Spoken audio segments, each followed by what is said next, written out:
اللہ تبارک و تعالی اپنی مقدس کتاب قرآن مجید میں ارشاد فرماتا ہے فَصَلِّ لِرَبِّكَ وَانْحَرْ کہ اے محبوب آپ اپنے رب کے لیے نماز پڑھیں اور قربانی کریں۔ میرے پیارے، ہم اور آپ اچھے طریقے سے جانتے ہیں کہ قربانی ہر عاقل بالغ مسلمان مالک نصاب پر واجب ہے، اور جب ذی الحجہ کا یہ بابرکت مہینہ مسلمانوں پہ میسر آتا ہے تو جو صاحب استطاعت ہو ان پہ قربانی کرنا واجب ہو جاتا ہے۔ میرے پیارے، میں آپ کو بتاؤں قربانی کہتے کس کو ہے کہ قربانی خاص جانور کو خاص دن میں ثواب کی نیت سے اللہ رب العزت کی بارگاہ میں قربان کرنے کا نام ہے۔ اور میں آپ کو بتاؤں میرے پیارے، صحابہ کرام نے جب نبی کریم صلی اللہ علیہ وسلم سے پوچھا کہ یا رسول اللہ صلی اللہ علیہ وسلم آپ ہمیں بتائیں قربانی کیا ہے، تو پیارے آقا نے فرمایا قربانی یہ تمہارے باپ ابراہیم کی سنت ہے۔ پھر صحابہ کرام نے عرض کیا یا رسول اللہ صلی اللہ علیہ وسلم پھر اس قربانی میں ہمارے لیے کیا ہے؟ پیارے آقا نے فرمایا کہ جو مالک نصاب، جو صاحب استطاعت رب کی بارگاہ میں قربانی کرنے کے لیے جس جانور کو پیش کرتا ہے ثواب کی نیت سے، تو اللہ تبارک و تعالی اس جانور کے ہر ایک بال کے عوض اس شخص کو نیکی عطا فرماتا ہے، اس کے نامہ اعمال میں نیکی کو لکھ دیتا ہے۔ اللہ اللہ، اتنی بڑی فضیلت ہے میرے پیارے، اور ہم اور آپ یہ بات اچھے طریقے سے جانتے ہیں۔ اور جو میں نے حدیث کریمہ کی تلاوت کی، میں نے جو احادیث کریمہ پڑھا، اس سے بھی آپ کو معلوم ہو گیا ہوگا کہ قربانی ابراہیم علیہ السلام کی سنت ہے۔ کون ہے یہ ابراہیم علیہ السلام؟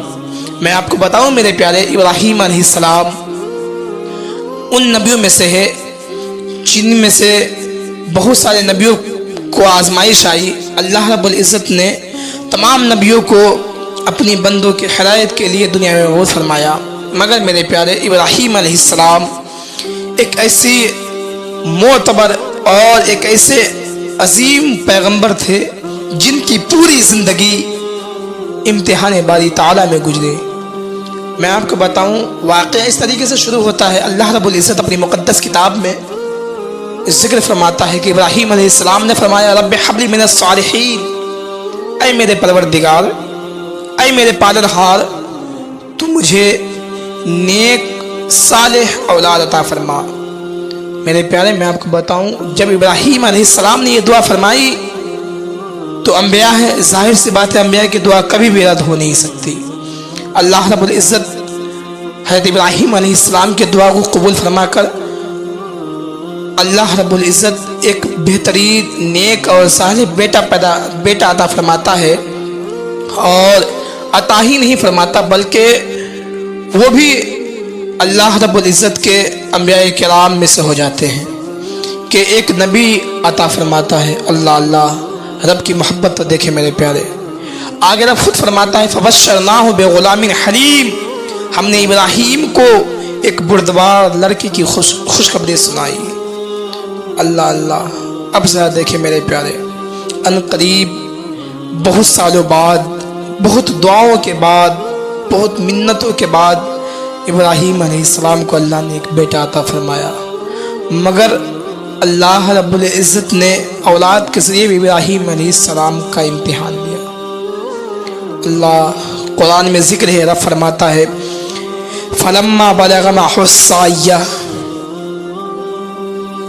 تو جب اسماعیل علیہ السلام اس عمر تک پہنچتے ہیں کہ جس عمر میں وہ باپ کے کام میں ان کا ساتھ دے،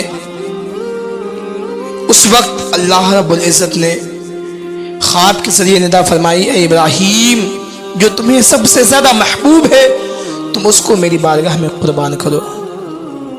اللہ حضرت ابراہیم کو دیکھے کس طریقے سے الفاظ ہیں، کس طرح سے اپنے بیٹوں کو بتا رہے ہیں کہ بیٹا تم میرے لیے اپنے آپ کو رب کی بارگاہ میں قربان کرو. کیا انداز ہے بیٹے کا, کیا انداز ہے باپ کا. اللہ اللہ, ایسا دیکھو تو صحیح دنیا والے. قرآن میں رب نے ذکر فرمایا ان تمام واقعے کو, تمام واقعہ قرآن میں مذکور ہے. حضرت ابراہیم فرماتے ہیں قال یا بنی انی ارا فی المنام انی اذبحک فانظر ماذا تری. حضرت ابراہیم نے فرمایا اے میرے بیٹے, اے میرے لال, میں نے خواب میں دیکھا کہ منع کی مقام میں میں تمہیں ذبح کر رہا ہوں, تو دیکھ تیری کیا رائے ہے. اللہ اللہ, دیکھیں انداز کتنا پیارا ہے. حضرت ابراہیم فرماتے ہیں اے میرے لال, میں نے یہ دیکھا خواب میں کہ میں تمہیں منع کی وادی میں, منع کے مقام میں ذبح کر رہا ہوں. بیٹا اب تو دیکھ تیری کیا رائے ہے, تو کیا اس بارے میں خیال رکھتا ہے. اور جب کہتے ہیں بیٹا وفادار ہو تو ظاہر سی بات ہے جواب بھی ایک دم لاجواب بنا ہوگا. حضرت اسماعیل فرماتے ہیں قال یا ابت افعل ما تأمر, اے بابا جان آپ وہی کریے جسے کرنے کا آپ کو حکم دیا گیا. جملہ دیکھیں کتنا پیارا ہے میرے پیارے. قال یا ابت افعل, اے بابا جان آپ وہی کرے ما تؤمرو جس کا آپ کو حکم دیا گیا. ستجدونی تو ان قریب آپ مجھے پائیں گے انشاءاللہ اگر اللہ نے چاہا من الصابرین صبر کرنے والوں میں سے. اللہ اللہ, ابراہیم علیہ السلام جب اتنا سنتے ہیں, سننے کے بعد واقعہ جو ہم اور آپ سنتے آ رہے ہیں کہ شیطان نے بھی روکنے کی کوشش کری مگر تینوں جگہ سے منہ کے بل کھایا, تمام جگہ سے دھتکار دیا گیا, کنکریوں سے مار پڑی شیطان کو اور پھر بھاگا.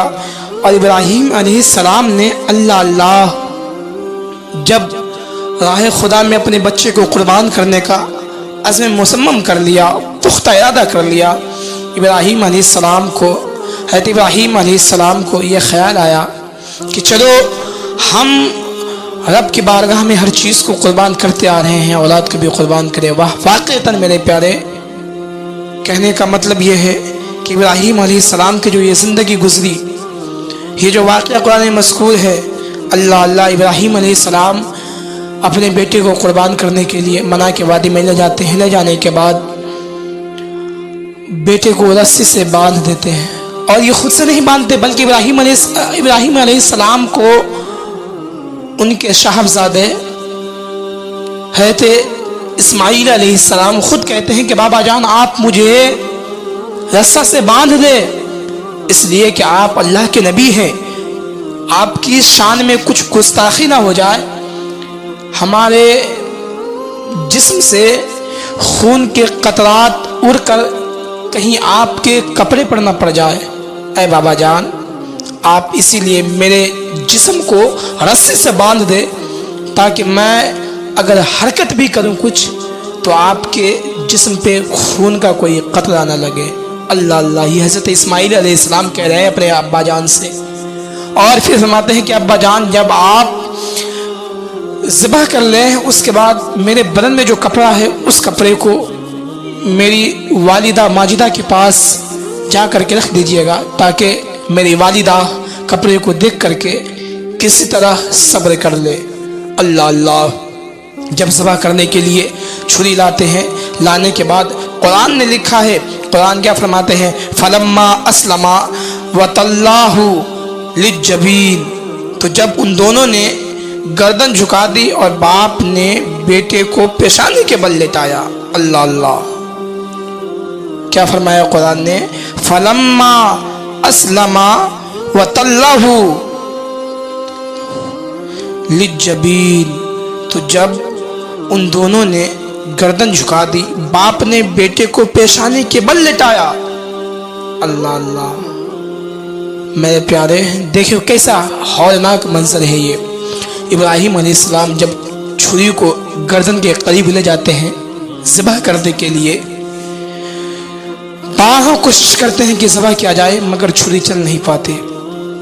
حضرت ابراہیم علیہ السلام غصے سے چھری کو پتھر پہ مارتے, پتھر کو دو ٹکڑا کر دیتی ہے وہ چھری. اللہ اللہ,